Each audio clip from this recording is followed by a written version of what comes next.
The Joker cannot win.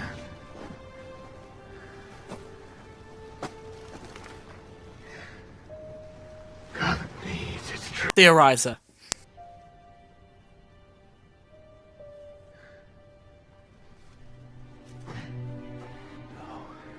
You either die Theorizer. or you live long enough to see yourself become the villain. I can do those things because I'm not Theorizer. not like that. I killed those people. That's what I can be. No, you can't. You're not. I'm whatever Gotham needs me to be. Paladin.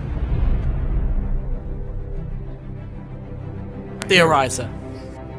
Not the Theorizer. hero we deserved, but the hero we Theorizer. needed. Nothing less than the knight.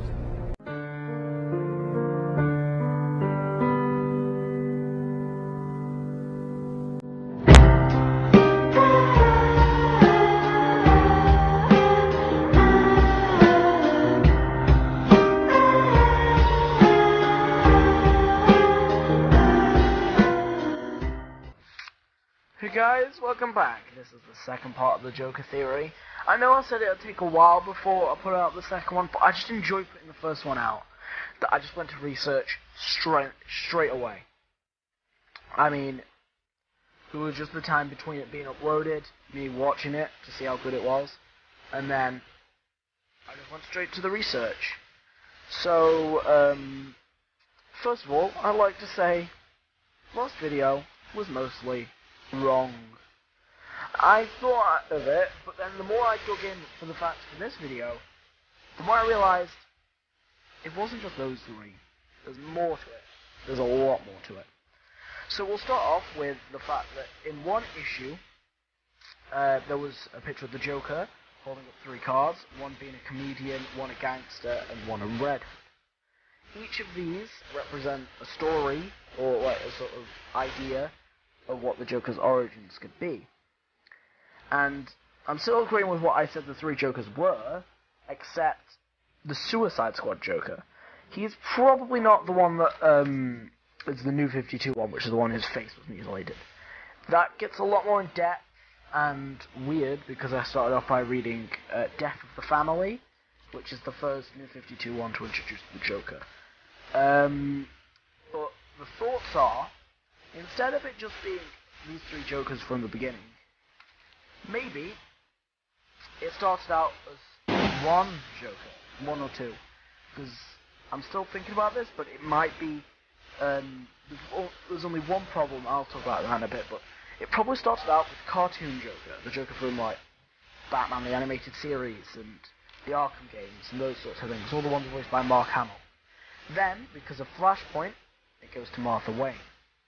Now, as Martha Wayne being the Joker, she has scars on her cheeks by cutting them, which is similar to the Heath Ledger, which we'll come back to in a bit, but then it goes to the three Jokers. Three Jokers might be representations about the Joker himself actually not knowing what his real origins are, and these three origins being separate ones that he saw on different occasions, and his quote, "If I am to have an origin, I prefer it to be multiple choice." This is truly suggesting to me that he probably only had one origin in the beginning, but because of Flashpoint, it's amplified this into three separate people. Well, I then went and read Zero Year. Thinking about this led me to believe that the New 52 Joker is Red Hood 1. The Joker, still with the Killing Joke picture above him, is still the Killing Joke 1, who is the unnamed comedian from that movie. And the third one is the gangster Jack Napier. So most of it's staying exactly the same. So, but now we can go more into depth of the actual origins. So the New 52 one started out leading the group of Red Hoods before Batman was actually Batman. Then with a lot of other stories like The Man Who Laughs, and like The Man Who Laughs is a graphic novel that introduces the Joker in a sort of way for the first time. This is the New 52 description of him. So it is saying that this one came out of the factory of like Red Hood as Batman finds a Red Hood mask. Something else though about the Death of the Family one. Although originally I wasn't sure that this one would be a Red Hood, the one other person to appear, Harley Quinn. Harley Quinn was forced to wear the Red Hood costume by this Joker. This Joker, though, if he wasn't Red Hood before, would have had no clue. And one other thing, Harley Quinn clearly stated that he wasn't the Joker she used to know. Which would mean she used to work for a different Joker, and may have just come across this. I've got this off the idea of the movie The Prestige, which had Christian Bale and Hugh Jackman as the main characters in it, where they were trying to come up with an awesome magic trick, and this is set in like the 1900s. And Christian Bale has him and somebody else, well, they're also played by Christian Bale, but both characters are two separate people. One of them loves the character's wife, but the other one loves somebody else. And it's sort of like that, in a way. Now, we go back to the Scar Joker, as we're going to call him, the Heath Ledger Joker. He is the one thing, the one blip that I cannot actually say what really happened.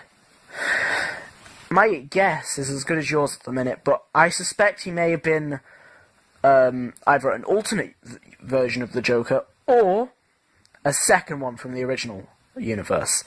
This, though, is really confusing me, since if you've read all the annuals and stuff, when the Dark Knight movie came out, there was an annual the next year in 2009.